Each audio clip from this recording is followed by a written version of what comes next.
माता शबरी ने भगवान श्री राम के दर्शन के लिए कितना इंतज़ार किया था, लेकिन फाइनली वो उनको श्री राम के दर्शन मिल ही गए थे।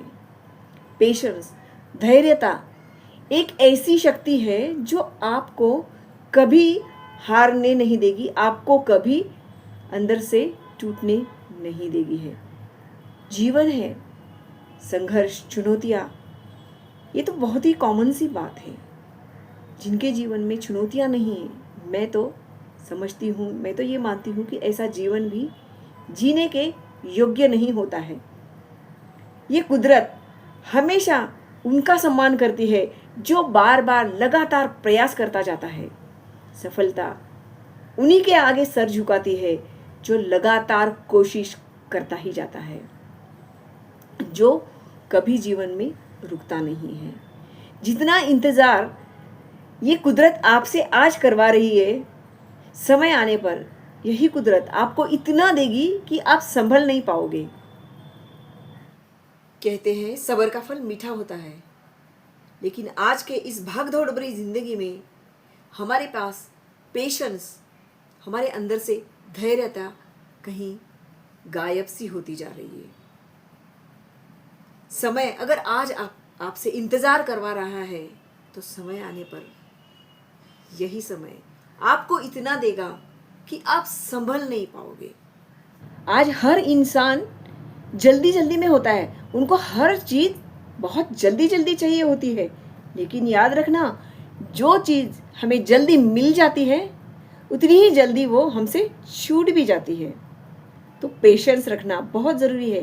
ये पेशेंस, धैर्यता आजकल हम में से किसी के भी पास नहीं होता है, और इसी के कारण हर इंसान आज दुखी होता है। इंसान का दुख का सबसे बड़ा अगर कोई कारण है तो वो है पेशेंस, और दूसरा है मोह। जितना ज़्यादा हम किसी भी चीज़ को लेकर, किसी पर्सन को लेकर जितना ज़्यादा हमारे अंदर मोह रहेगा, उतने ही ज़्यादा हम खुशियों से दूर होते जाएंगे, खुशियाँ हमसे दूर होती जाएगी और हम दुखी होते जाएंगे। तो जब तक हमारे अंदर मोह है, अटैचमेंट है, उतने ही ज़्यादा हम फंसते जाएंगे। तो जितना हो सके हमें डिटैच होने की आवश्यकता है हर चीज़ से। कहो, इसका मतलब ये नहीं कि हमें सब कुछ छोड़ देना है। डिटैचमेंट का मतलब ये नहीं कि मतलब हर चीज़ आप बस छोड़ते जाओ, नहीं। सबके साथ में सब कुछ करते हुए हमारे अंदर से हम उस चीज़ के प्रति बहुत ज़्यादा लगाव या इमोशनली बहुत ज़्यादा हमें उससे अटैच नहीं होना है, तब हम खुश रह सकते हैं। और जितना जीवन पता है क्या है कि वर्तमान में जीना ही सही मायने में जीवन को जीना होता है। मैं ऐसा मानती हूँ कि अगर आप जितना समय मतलब जो भी आपको जो भी चीज़ मिलती है, हमें लगता है कि हर चीज़ सब कुछ हमें जल्दी जल्दी मिल जाना चाहिए, लेकिन ऐसा नहीं होता है। इसी के कारण हम जिंदगी में जो खुशियाँ मिलने वाली होती है, जो मतलब सही मायने में जो खुशी है, उसको हम कभी अनुभव नहीं कर पाएंगे। याद रखना, रात जितनी गहरी होती है, ये तारे उतने ही चमकदार और शानदार दिखाई देते हैं। ठीक ऐसे ही हमारे जीवन में जितना दुख आएंगे, जितनी चुनौतियाँ आएगी, जितने संघर्ष जितनी मतलब कठिन परिस्थिति का आपको सामना आज करना पड़ रहा है, समय आने पर ये कुदरत आपको क्या से क्या बना सकती है।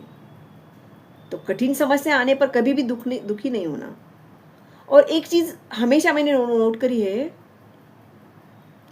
कि किसी इंसान को लगातार बार बार फेलियर का सामना करना पड़ रहा है, बार बार उसको चैलेंजेस, टफ सिचुएशन से वो अगर आगे बढ़ रहा है, तो मतलब जब भी दुख आए जीवन में, तो अपने जो सो कॉल्ड अपने होते हैं वो तो हमसे छूट जाते हैं, लेकिन वो है जो हमें नहीं छोड़ता है। तो जितने ज़्यादा दुख आपके जीवन में आएंगे, तो भगवान उतनी ही ज़्यादा करीब आपके पास और आपके करीब होंगे। वो कहते हैं ना, कभी कभी ऐसा समय आता है, सबके जीवन में ज़रूर आता है, कि हमें मतलब कोई नज़र नहीं आता है, सारे दरवाजे हमारे बंद हो जाते हैं, कहीं कोई रास्ता नहीं नज़र आता। लेकिन ऐसे में एक रास्ता जो भगवान तक पहुंचता है, वो रास्ता, वो दरवाज़ा हमारे लिए हमेशा खुला रहता है। बस ज़रूरत है अंदर से सच्चे रहने की। जब हम अंदर से सच्चे रहेंगे, साफ रहेंगे, तो हमारी जो दिल की आवाज़ है वो भगवान तक ज़रूर पहुंचेगी।